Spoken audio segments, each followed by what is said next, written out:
You don't rise to the level of your goals. You fall to the level of your systems.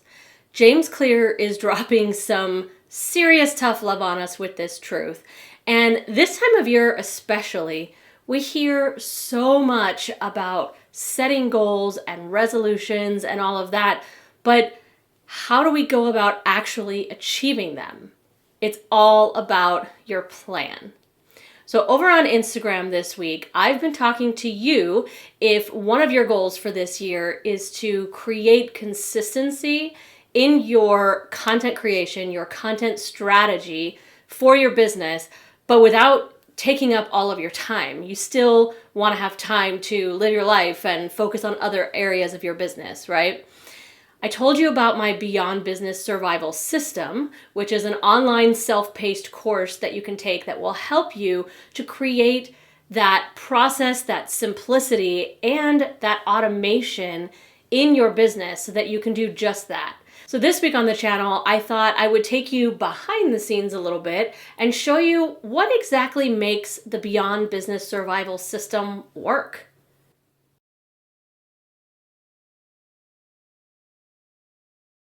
Okay, my friends, so here are the 5 boards that right now constitute the Beyond Business Survival System.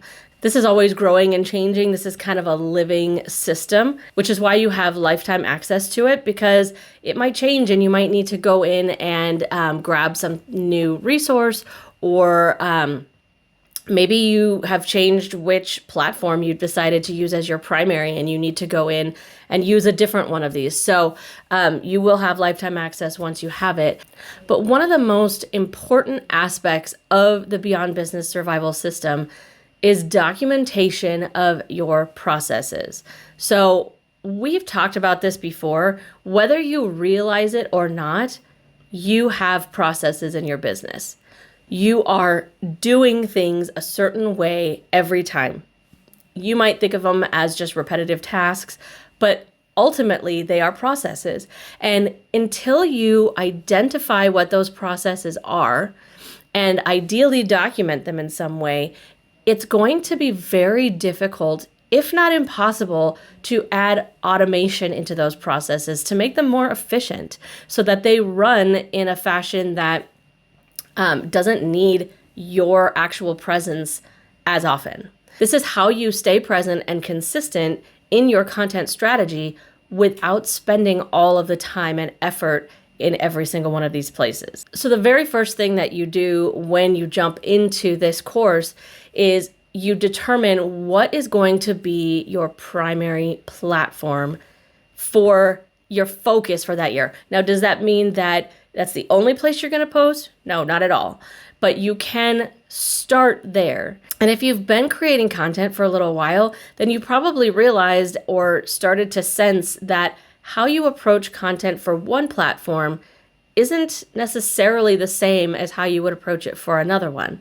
So if your focus is YouTube, you're going to be working on a specific type of content, a specific type of video, compared to if your focus is on Instagram and you're creating Instagram Reels, right? They're going to be different, even though there's a lot of crossover with Shorts and Reels and TikToks and things like that.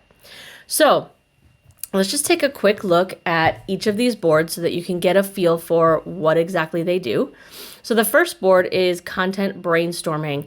And this is so important because if you don't have a process, if you don't have a plan for how you're going to come up with new ideas, then you're going to feel stressed when you're coming up with different pieces of content, and you're going to find yourself putting things out there that are purposeless.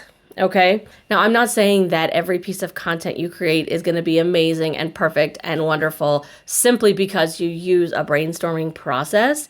But I can tell you that it's going to have a lot more purpose and it's going to make a lot more sense to your audience if you have been thinking and planning it out in advance instead of just letting spur of the moment inspiration guide you all the time. You can do that from time to time. Sometimes those spontaneous posts, that spontaneous content does really well. And honestly, there's really no predicting that sort of thing. So I'm not saying don't do that ever, but don't rely on that. is what I'm saying. So within this board, you're going to see there's a little bit of how to use this board. A lot of this goes into what is actually in the course itself. So this is just a way to kind of workshop some of the ideas that I'm talking about in the lesson, in the course. And then I've got a guide here for if you're doing your market research, and then a template card so that when you are creating a specific piece of content, you have somewhere to start, right? You have an example checklist for, the process, the things that need to be done for that particular type of content. So like you can see here, if it's a video related content, you're going to have to record the video, then edit the video, and then possibly create a video thumbnail. You want to search your keywords because SEO and keywords are so important. You want to write your description, schedule your video, all of that, right? And it's going to be different things for different types of content. And then the rest of this is just a little bit of automation where it just takes those pieces of content that you have come up with, right? In your idea brain dump, you approve the idea, meaning you've decided, hey, I am going to actually do this content now. And then once you've actually written it, scheduled it, and then it automatically can move over once it's been posted. Now, this is a super simple board. In fact, all of the boards here are relatively simple, but they're simple for a reason because they don't need to be super complex. It's not about creating this elaborate automation and all this stuff. It's not really about that. What it's about is just that simple documentation and that understanding of what it is that you're actually doing, right? So this is the content brainstorming. But then if your primary platform is YouTube, you're going to have a board like this where you're specifically, you could see it's not that different from the last board, right? But this one is giving you a place to specifically create what you need to create for a YouTube channel, right? Writing your description, adding in resources, doing the chapter marks. So every time you see those little chapter and bookmarks along the video here so that you can skip ahead or skip back, you have to be able to build that into your template as well, right? And each of these boards come with a walkthrough or a screenshot that will help you rebuild the automation that I have built into the example, okay? So you've got that for YouTube, you've got that for Instagram. You could see on this one, there are 3 different templates because there are different types of posts or content that you can create for Instagram, okay? But the rest of the board looks pretty much the same, right? It doesn't really start to get too different. I mean, even this is really not that different. It doesn't really start to get too different until we're looking at our email automation freedom formula. And that's because this is an email automation map. So this is helping you to see the email flow that your new subscribers go through when they join your list. And regardless of what your primary platform is, you're going to need something like this because the ultimate goal of all of those platforms is to get email subscribers, right? To get them into a place where you can nurture them and create relationship with them and ultimately tell them about the things that you have to offer that they might benefit from, that they might want to purchase. So you create these different email flows for, just when a brand new subscriber comes in, if you have offered them some sort of freebie or opt-in, which I highly recommend, then they are going to need that link, right? Then you're going to confirm that they got it, follow up with them regularly, right? Not annoyingly, but regularly. And then what are some of the first things that you want them to know about you as you start this relationship? Ask them questions so that you can get to know them as well.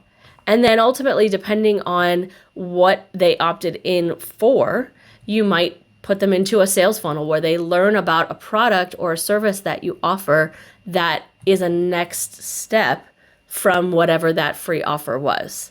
Does that make sense? So this is just a really high level look at some of the resources that come along with the Beyond Business Survival System. But in the course itself, I talk you through how to use all of these things, how to set up those email automation flows, all of that. It's all included in that course. along with the ability to interact with me directly and get specific feedback on certain things, some of your ideas for content maybe, or your freebie options and things like that. Or maybe you just run into some trouble setting up an automation and you could use a little assistance. So like I always say at the end of my videos, and like I hope you're starting to believe, the online tools for your business do not need to be complicated or overwhelming. It's time to let it be easy.